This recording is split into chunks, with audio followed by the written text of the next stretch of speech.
meeting, we will touch and try to release a little bit diaphragm.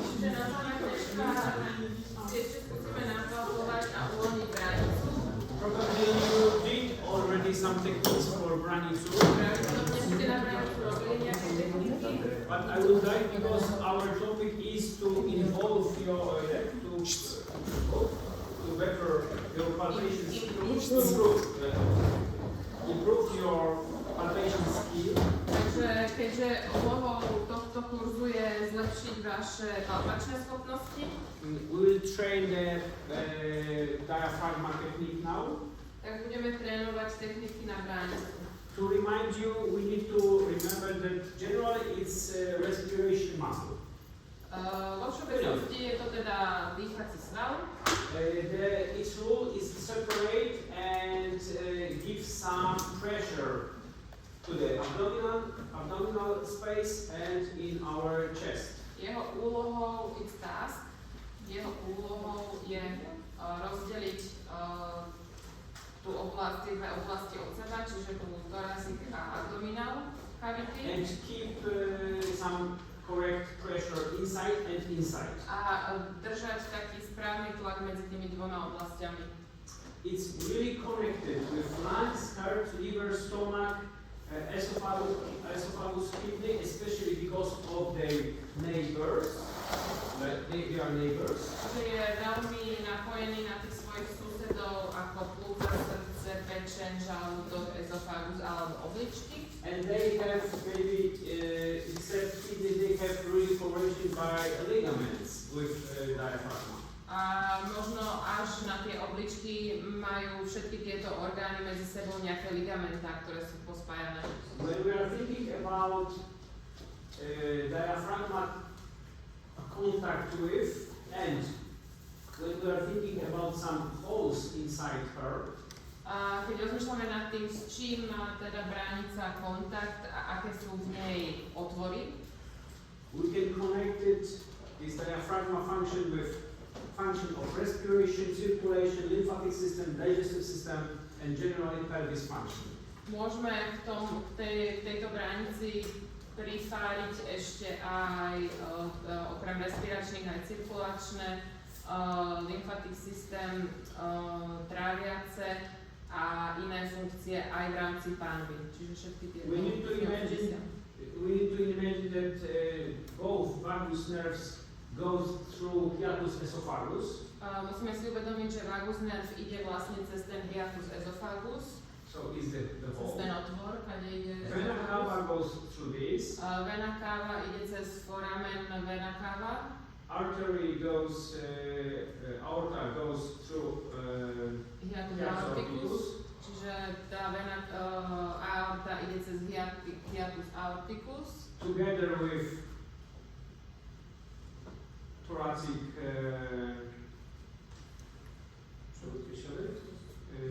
ductus, yeah. Spolu s tým duktom. General, there is cisterna chyli together with aorta placed on L1 and around L1. They are placed on it. Tento otvor, ten hiatus aorticus je vlastne približne na úrovni L1. Yeah, and there is an aorta, and next to it there is a cisterna chyli. A hneď vedľa aorty je aj cisterna chyli. Yeah, and it's the biggest storage of lymph in our body. A je to najväčší zberač Lymphu.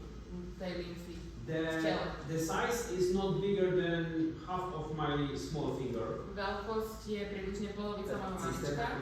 Cisterna chyli. Cistern of chyli.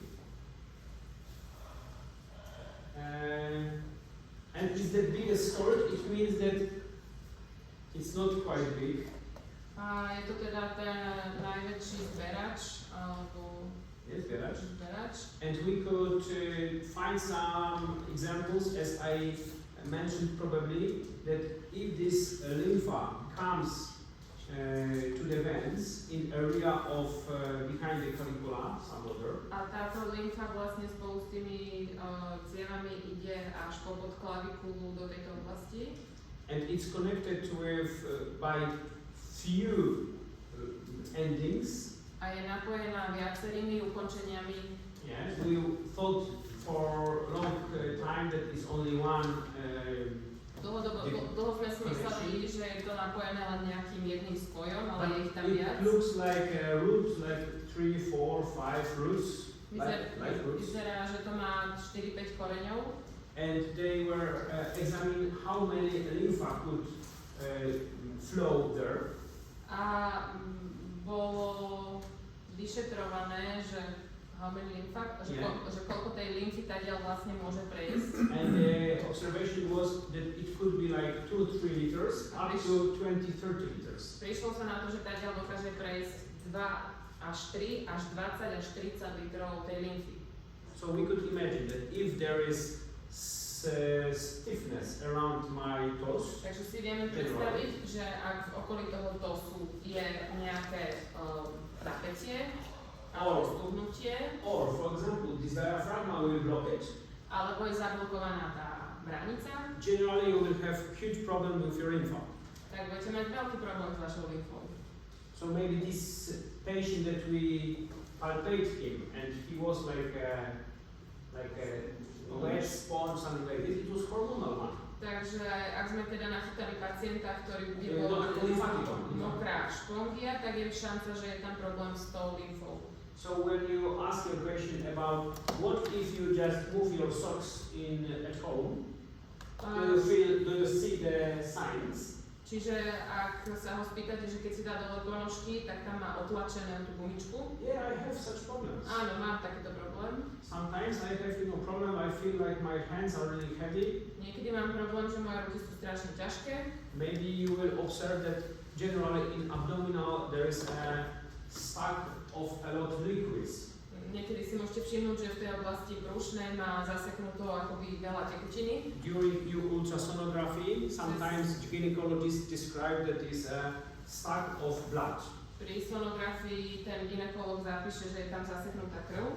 It means that if there is a lot of blood, it means that there probably, I'm almost sure, there is a lot of lympha stay there. Čiže ak je tam veľmi veľa krvi zaseknutej, tak je veľmi pravdepodobné, že súčasne je tam zaseknuté aj veľmi veľa lymfy. We need to also remember about this vagus nerve C-spine innervation, TH spine in which it's correlated by ribs. Čiže pri tom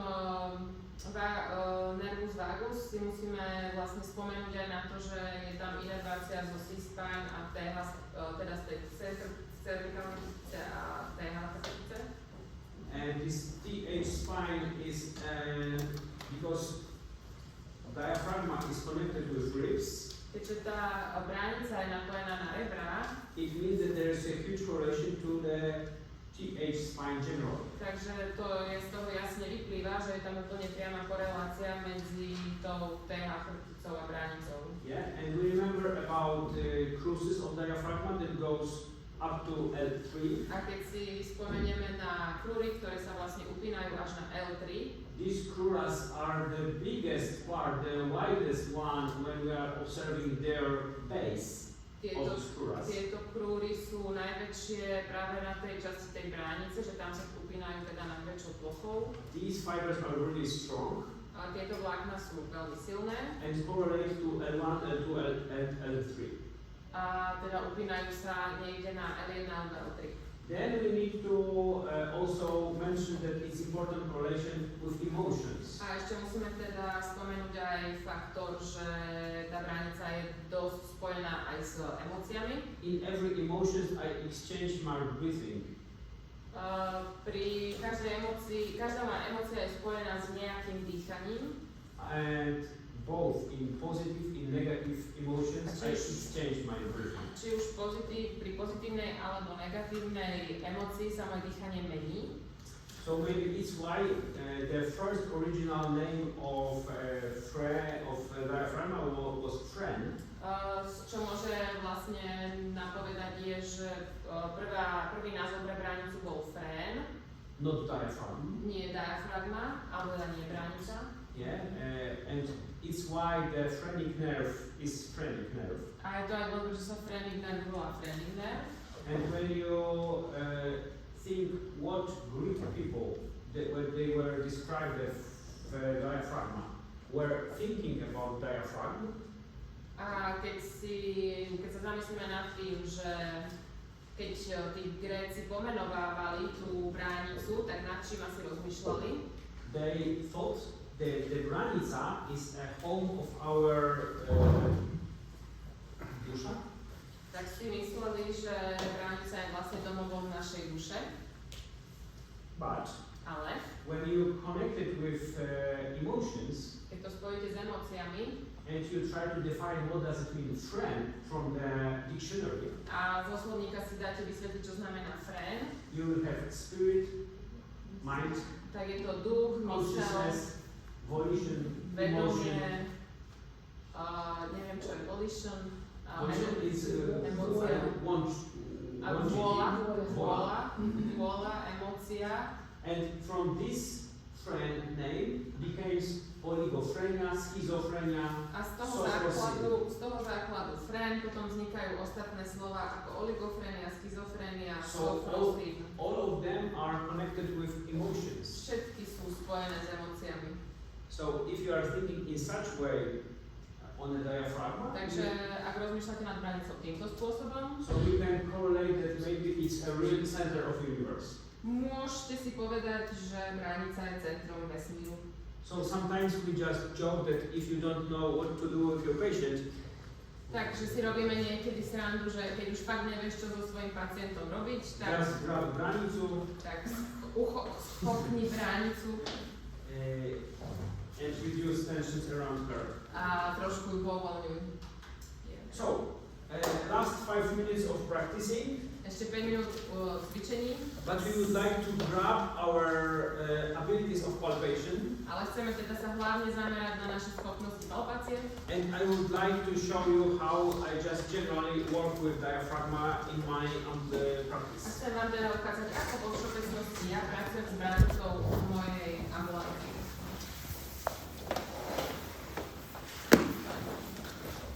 We need a patient.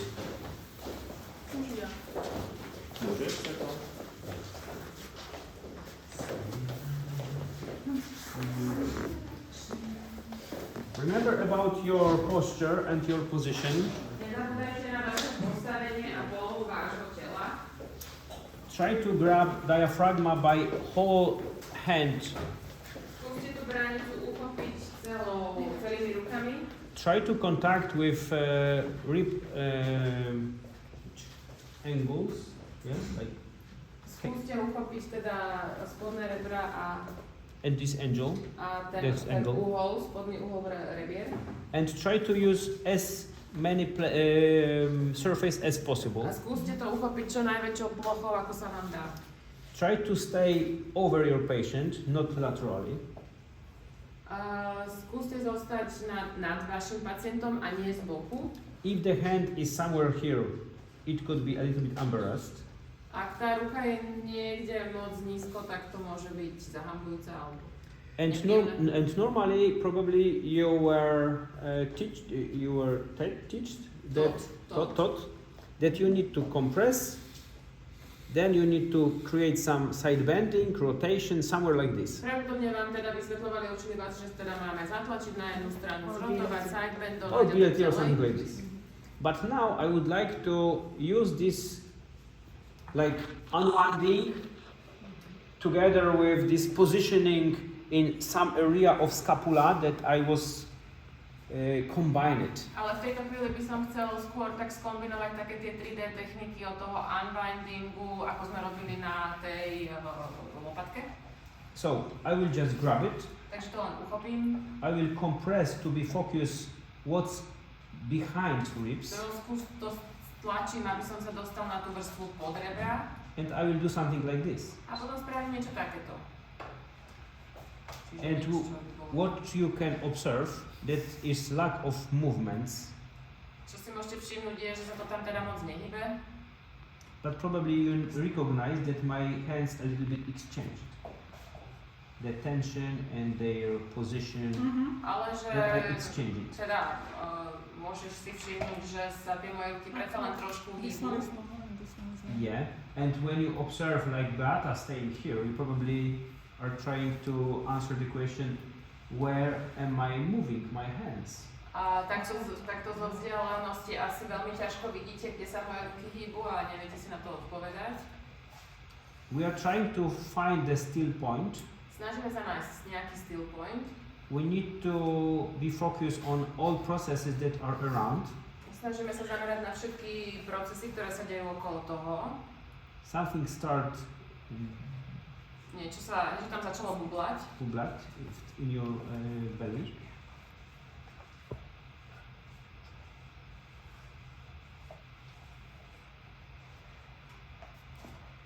How do you feel? Ako sa cítiš? Dobre. Right side is quite relaxed, left maybe not yet. Pravá strana je už celkom uvoľnená, ľavá ešte nie úplne. But there's still like a leaf on a wind. It goes somewhere. Je to stále ako taký lístok vo vetre a tak jemne sa to niekde And volí. it goes somewhere. Sometimes a little bit higher, sometimes a little to the left. Trošku to ide hore, potom doľava. A little rotation. Otáča sa to. My task for you, the task is for you to just grab it and don't think about rotation, side bending, etc. Nerozmýšľajte nad tými smermi. Feel Cítite. about the 3D dimension Cítite takú 3D dimenziu toho. and go somewhere. A choďte niekam. And then when you get this feeling, you will get this connection with the diaphragm and all systems. A keď sa na to napojíte, tak zacítite ten pohyb tej bránice a všetkých systémov okolo. Be focused what you can feel. Buďte zameraní na to, čo cítite. Don't block it. Neblokujte to. Just walk with it. Len s tým choďte. And in the end, remember that it could be like your example that during grabbing clavicle and during relaxation, some tissues around or inside. Myslíte napríklad na ten prípad s tou kľúčnou kosťou, kde chytíte tú štruktúru a rozmýšľate nad tým napätím vo vnútri. And you described that it was lasting like 20-30 minutes or something like this. A teda ja som opisovala, že to trvalo aj 20-30 minút. And sometimes with diaphragm, you will spend like 25 seconds and you will answer the question, is it necessary any needance to do this, and you will neglect it. A pri bránici viete za 20-25 sekúnd vyhodnotiť, že či je to niečo užitočné, alebo to môžete zanedbať. And when you start with diaphragma working and you can feel after 2-3 minutes that it's still exchange and exchange and exchange. Čiže ale zase keď cítite po 2-3 minútach, že stále tá bránica akoby vám odpovedá, nejako sa mení. So the conclusion at the end is that I can't say you how that should last. Záverom vám vlastne neviem povedať, ako dlho by ste to mali robiť. Maybe a few seconds and you will just go somewhere else. A pôjdete niekam inám.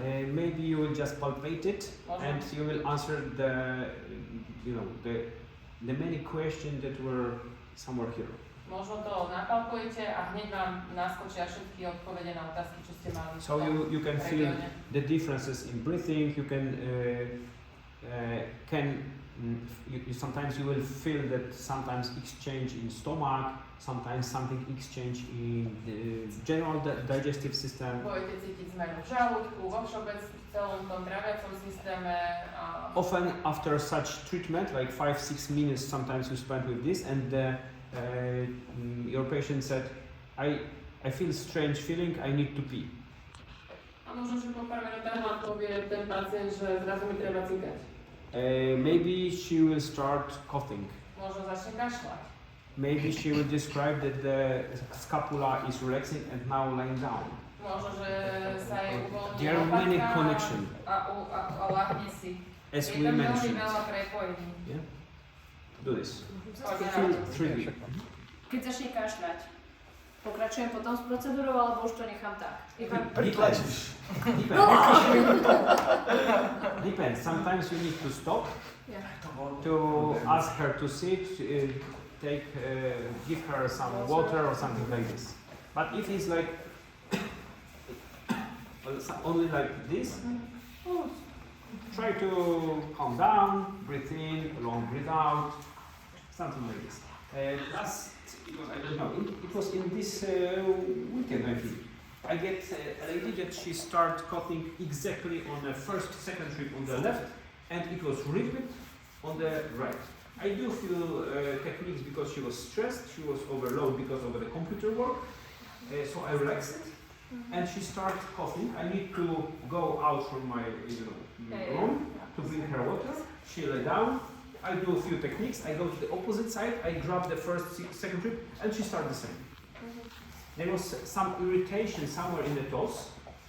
It was correlated with this ribs first and the second one, and the reaction was such that she was like with tears in eyes. She need to stay because she was. Čiže mám to prekladať? Alebo to môžem použiť.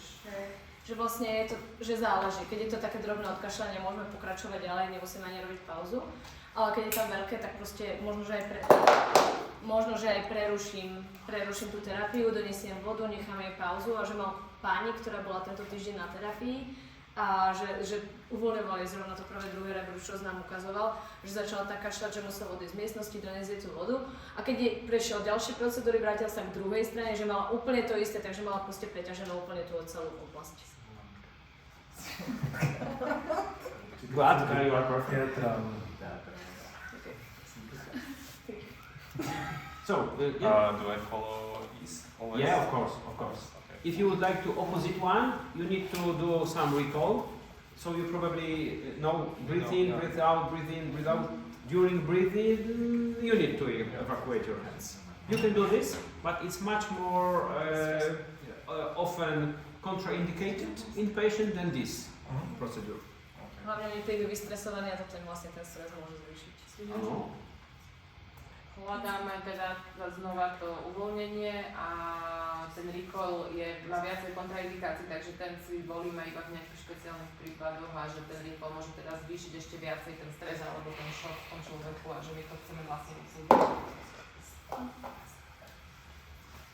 Okay, so it's your task.